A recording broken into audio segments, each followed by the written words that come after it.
সেই ব্যক্তিকে হত্যা করা যাবে। আবু দাউদ হাদিস নাম্বার 4361 নম্বর হাদিস থেকে বর্ণিত। প্রিয় নবী হজরত মুহাম্মদ সাল্লাল্লাহু আলাইহি ওয়াসাল্লাম এর পবিত্র শানে অপমাননার প্রতিবাদ আমাদের সকল মুসলিম উম্মাহকে গড়ে তুলতে হবে, যাতে আমাদের ইসলামের প্রতি, আমাদের আল্লাহ তাআলার প্রতি কেউ যাতে আঘাত না আনতে পারে, কেউ যাতে প্রতিবাদ করতে না পারে এবং কেউ যাতে অন্যায়ভাবে আমাদের ইসলাম ধর্মকে নিয়ে কটূক্তি করতে না পারে, সেই জন্য সকল মুসলিম উম্মাহকে একতাবদ্ধভাবে প্রতিবাদ গড়ে তুলতে হবে।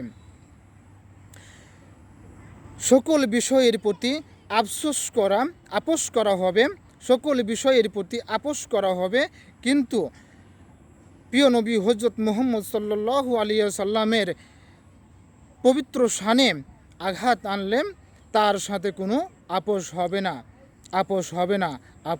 না। মুহাম্মদ